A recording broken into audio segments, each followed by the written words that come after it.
Ready to present our next company. It's Treelines. Michael Lopez, a partner at Eisner Amper, will introduce Treelines. Good evening, everyone.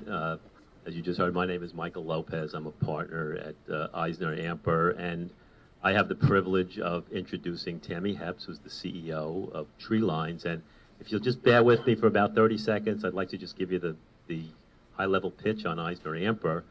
For those of you, a lot of you in this room know me. A lot of you in this room know Sonny Goodkin, and we are a large CPA firm. We're 1,500 people in the firm, mostly on the East Coast. And even though we're this large firm, you know, I like to talk about what differentiates people and what these companies differentiate themselves from other companies in their space.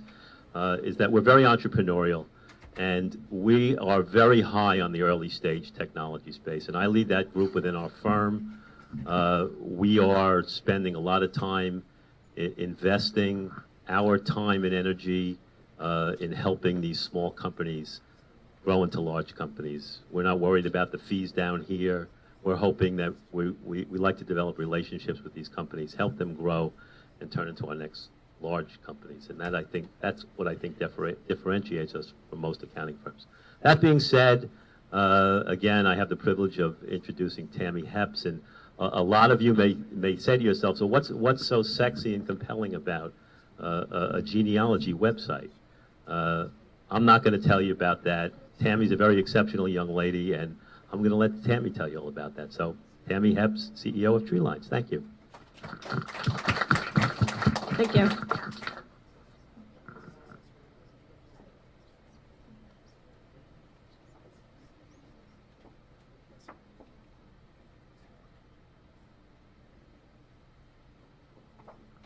Well, thank you, Michael. Appreciate that.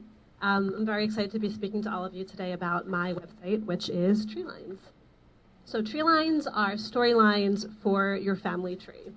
Treelines helps families curate their history.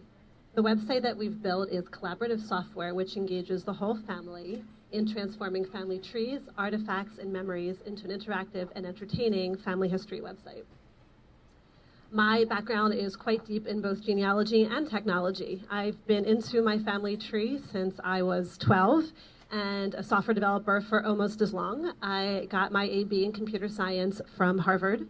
After that, I spent 14 years working primarily for large digital media companies here in New York City, as well as small startups. I was CTO for iVillage, which was at the time the largest digital division of NBC.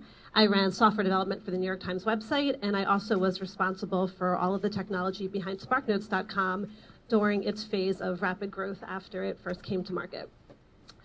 Within the genealogy world, I am also a well-known speaker and teacher and writer. I've presented at most of the major conferences in North America, speaking about technology and genealogy, as well as family storytelling, both of which, as you'll see, are key components in what differentiates Treelines from the rest of the market. Genealogy, for those of you who don't know, is a large and growing industry. In the early days of the internet, the first two things that were profitable were genealogy and pornography.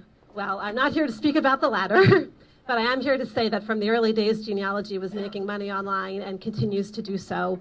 The market leaders who are primarily focusing on experts and highly engaged users such as myself, who are spending more than $300 a year on their hobby, they are themselves alone driving $2.5 billion in annual spending, and that's less than half of what the potential of the market is. The real opportunity is the lower tiers of this pyramid. Your 300 million hobbyists who are going to spend between $50 and $100 a year, and your 350 million casual users who have an interest in family history but haven't yet been converted into monetized users in terms of online products. So the real opportunity here is that the big industry leaders are focused on data at the expense of the emotions that truly drive engagement in family history. If you look here at this list of the activities that a typical genealogist engages in, you'll see on the left that the industry today primarily focuses on research, so helping people access records about their family from the past, and organizing those records and their data into family trees, which are basically just organized databases of metadata about dead people, and sometimes living people. When you actually talk to genealogists, they don't talk about their work this way. We talk about stories, which is what we get from the data, the stories about our family's past. And we also get to the aspects of sharing, which is to say, how do we share what it is that we've discovered and engage our entire family? And this is the part of the market, these are the aspects of the market that are currently underserved, where people like myself were formerly making our own websites and books and basically taking a DIY approach to be able to take what it is that we're collecting in our work and be able to share it out in a meaningful way with our friends and family. So Treeline's solution is to be able to create, first of all, a platform that centers around these family stories, and second of all, which is inherently collaborative and begins together people like myself, who are the designated family historians, which the larger set of relatives who are interested in hearing about the family history as well as making their own contributions. So the site enables two sets of activities. First of all, collecting all of that information, and as I'll show you in a second, what we consider to be valuable genealogical data is far broader than what the other sites consider to be data. And then secondarily, making sure that there are lots of ways for family to collaborate. First of all, for you to be able to share in a beautiful way what it is that you've put together, and second of all, to make it really easy for your perhaps less interested family members to very easily be able to submit their own stories and memories and pictures. First of all, this allows us to meet users where they already are. The genealogy industry, because it's very much focused on research, pushes users towards making new discoveries and discovering things that they don't already know. And for a lot of people who aren't looking to do intensive research, this is not an appealing approach. But everybody comes to genealogy with existing stories and memories and photos and artifacts. So we make a place for you to be able to collect all that information and do really meaningful things with it. And secondarily, we guide users throughout that process, asking the right questions and giving the right prompts to help encourage people in those next steps to make sure that they're continuing to aggregate meaningful data. Second of all, as I mentioned before, we create a place for everyone's contributions to be worthwhile. If you're the researcher in the family, for your records to stand alongside the memories of perhaps an older aunt or uncle who can actually speak in first-person way about what it was like to live in a certain time or place. So all of this information stands side by side. There's no sense that the research is more important than the memories. The revenue model that we're going for is something that is actually very long tested and proven in the industry. Based on our user testing so far, we've picked these benchmarks as a way for users to be able to try out our site, get a good sense and good level of family engagement to see what it is that we're doing, but also to make sure that people who are more engaged, we're converting into paying users. The price point of $50 a year or $5 a month for people who prefer the monthly charge, which is actually what we expect most people to pick based on what they're already doing in the marketplace. This is a price point that is very much in line with what similar sites are doing, and we think will stand for itself when users are able to see how much more beautiful and engaging our product is than the other options on the market today. It's per family group. So you have the leading family member starts off the group. For free, they can add 3 collaborators to work with them, and then they can add additional people beyond that. For right now, we're simply having free or paid, but you can imagine in the future, we can add additional tiers as we're able to find more opportunities to capitalize off of the usage. For the timeline of the company, we launched in closed beta last spring at RootsTech, which is the largest genealogy conference in North America. We won the Developer Challenge Award there for the storytelling platform that we launched. And we also got a lot of positive industry feedback. The executive VP of R&D at MyHeritage, one of the strong Israeli startups, as we were talking about earlier, they were very enthusiastic about what we're doing. And we've also gotten a lot of positive mentions from Genealogy Press as well. And in the next couple months, we're going to put the finishing touches on what is a larger product that we're going to bring to market with full family tree management on top of our existing storytelling platform, a more guided experience for users in terms of helping them cull that information and bring it together, and finally, more collaboration beyond what we are offering currently. So in short, our new approach is going to reinvigorate the genealogy market and create a real opportunity for that lower tier of hobbyists and their families to really become a part of the genealogy space and engage meaningfully with their family history. And we're really excited to open that up in a couple of months and get users to start using it. So thank you. Thank you, Ted.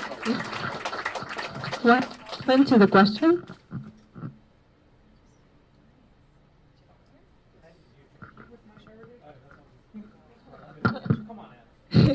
We are complementary to MyHeritage. If you look at the MyHeritage site, they have a very standard implementation of a tree, and it's very tree-centric.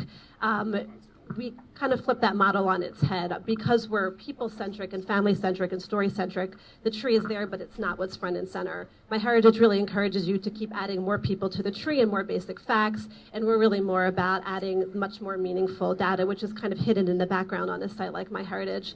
So we're complementary. You can build your tree quite nicely on a site like that, but when you're really looking to actually collect meaningful things and not just names, or if you never really wanted to build your tree in the first place, you just wanted a place for stories and photos, then we're going to provide a much better solution than what My Heritage is providing currently. I don't need the mic. Are you trying to raise money right now? We aren't trying to raise money right now. We have been bootstrapping, and because of my technical background, our costs are lower than what they might be otherwise. I'm here to make relationships with folks who are interested in the space, interested in our story. We are looking to raise money around the end of this year, early next year. So at this point, just looking to make relationships with people, show how well we are going to continue to be executing, and certainly, have people at the ready for when we're ready to raise money and have a product that we know is proven in the marketplace so we can get the best valuation.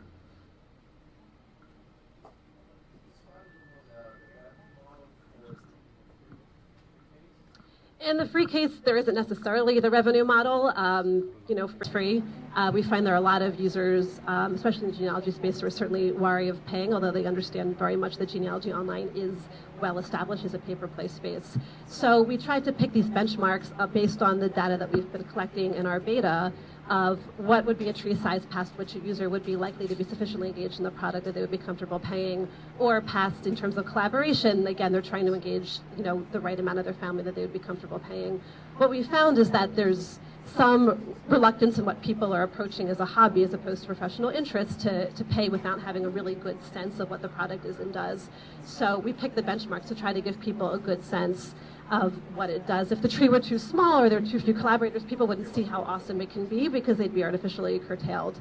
I kind of expect these numbers to shift over time, especially as the product becomes more established. But in the beginning, it's just important for me to get the Treelines name out there as a genealogy website that has much different product values from the rest of the players out there on the market. People are only going to see that by using the site.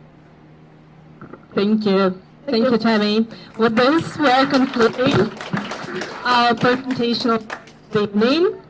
On behalf of our four sponsoring companies, Shibboleth, Troxy, Eisner Amper, and Wheels Up, thank you for coming, joining us tonight.